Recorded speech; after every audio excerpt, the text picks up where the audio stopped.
Hi team, welcome back. This is lesson 3.4, perfectly competitive markets.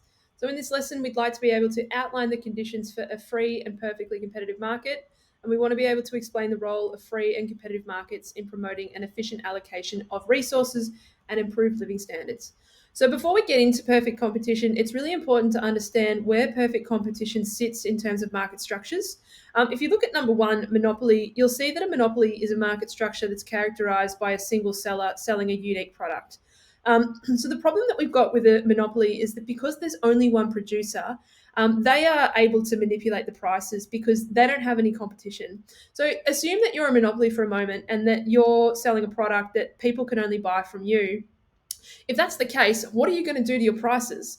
You're going to increase them as much as possible because at the end of the day, you're the only person producing that product. So people are going to buy it from you irrespective of the price.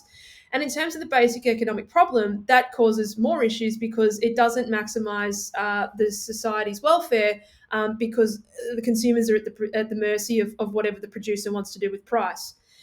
Ignore two and three, you don't need to know them. But if you jump down to four, perfect competition, that tries to flip it on its head. So basically, perfect competition is a situation where there is heaps of competition and no single producer is able to manipulate the price. In fact, they have to compete with everyone around them in order to survive. And basically, the whole premise here is that if we're able to increase competition within our markets, it should enable improved outcomes for consumers because they're going to be able to access higher quality products at the lowest quality price. So the whole idea here is we need to understand the characteristics of perfect competition, even though in reality some of them may not translate seamlessly. And we want to be in a situation as economists to enable outcomes that sort of reflect these characteristics as much as possible. Because above all, we come back to this idea of wanting to best address the basic economic problem. That is, we want to be able to improve the satisfaction of the wants and needs of society relative to our limited resources. So you need to know these seven characteristics. I know it looks like a lot, but they're actually pretty simple. So we'll start with consumer sovereignty. This means that consumers of goods and services, not the government, dictate how resources will be used, right? So this one's all about allowing producers to respond to consumer demand, i.e., consumer demand is what drives the production of goods and services, which ultimately dictates how resources are going to be allocated. So consumers basically are able to vote with their feet and say, we want this particular product to be produced. That creates a profit incentive for producers because they obviously want to make as much money as possible. And so they're able to respond and then produce that particular good or service. This assumes that there's no government intervention, right? So the government's not going to come in and say, well, hang on a second, that product's not very good for you or it has a negative impact on the environment. So we're going to put laws in place that are going to obviously manipulate consumption. So that's all out the window. There is no government and consumers just call it and producers produce what consumers want. Number two, firms have no market power or control over price. So this one exists because we assume that there are many sellers. So complete opposite to a monopoly, we're dealing with a situation where there are many sellers, and so those sellers are forced to compete with each other. And if they're competing with each other, no one's able to put their hand up and say, oh, I'm going to charge a higher price. Because the second they do that, whoever was buying their product is just going to go to their competitor because they can get the same thing for a cheaper price. Okay, number three, ease of entry or exit, meaning basically that there's no barriers. So this allows producers to change tact. They can take their land, labour, capital, and enterprise, and they can reallocate it towards the production of something else relatively quickly, and that they're not held up by any significant barriers that stop them from doing that. Again, in real life, this one's tricky. It's not as simple to take your land, labour, capital, and enterprise and just sort of flick it over and do something different. Barriers also include, governmental barriers or things that make it difficult to enter the market because maybe there's really high startup costs or other things associated with entering that market. So perfect competition assumes there's none of that. If I decide that I want to enter this market, I can do so. The idea being that if we can do that, it can then complement number two in that we're always going to have lots of suppliers in that particular market. Number four assumes that products are homogenous meaning the same. This one in real life is kind of tricky to see. What we do see, however, is in minerals markets. So, for example, iron ore, it's a good example of a homogenous product. It doesn't really matter what mine it came out of or what country it's from. Iron ore is generally iron ore. So those producers, those mining companies, are forced to compete on prices alone.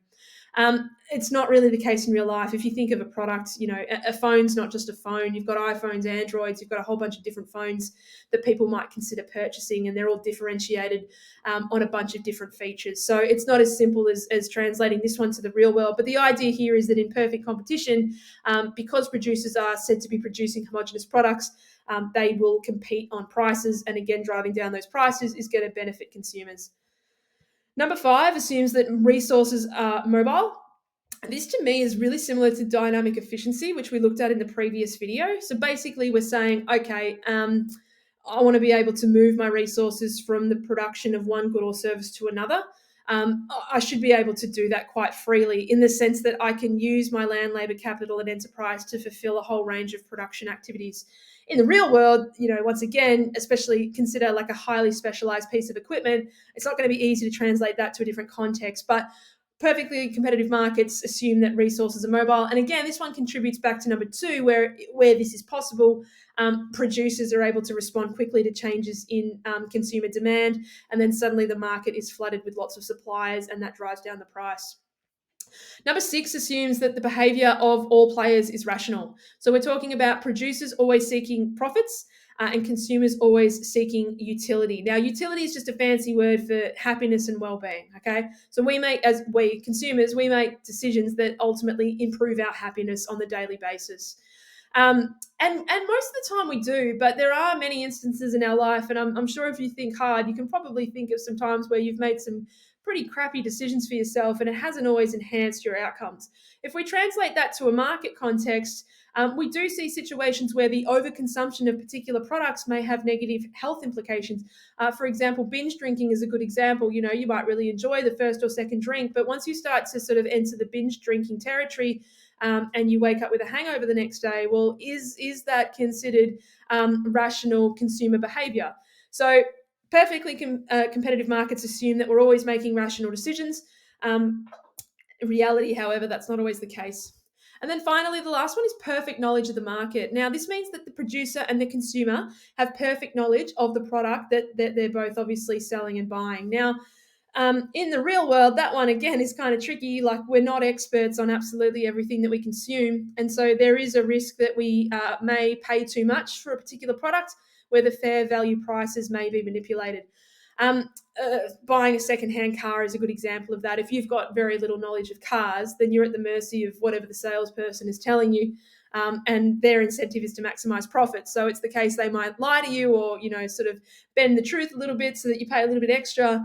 And then ultimately that means that, you've distorted that fair value price. And that's not going to maximize, satisfaction of your wants and needs. So perfect competition says that that's not the case, and that everyone knows everything about all markets. All right. So they're your 7 characteristics. Make sure you know them.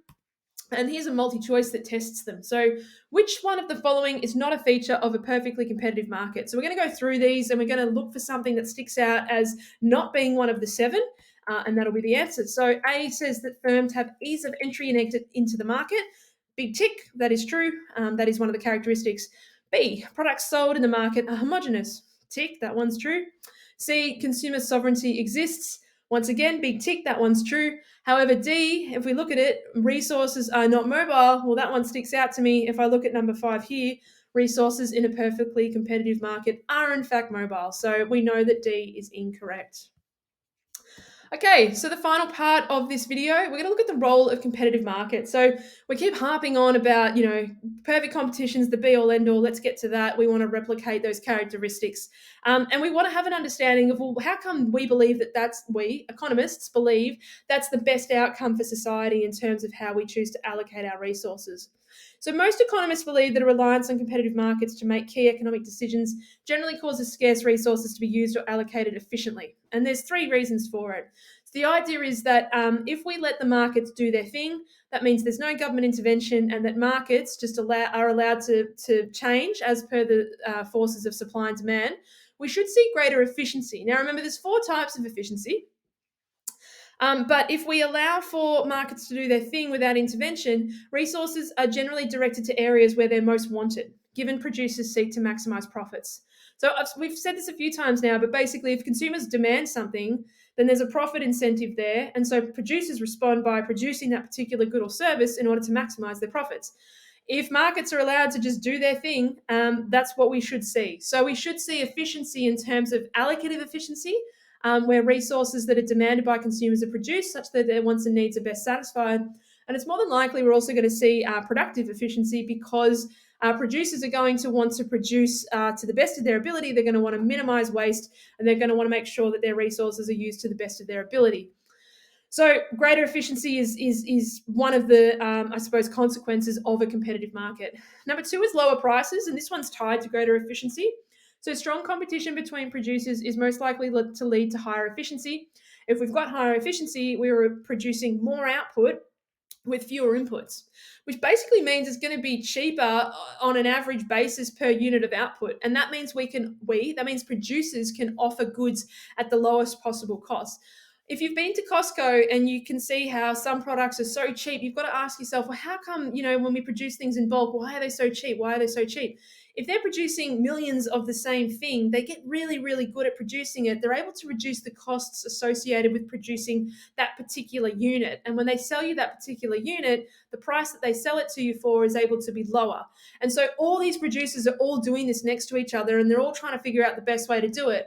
So because they're competing with each other, they're able to, uncover efficiencies, or they're more incentivized to uncover efficiencies, and that then leads to lower prices for consumers, which is a good thing.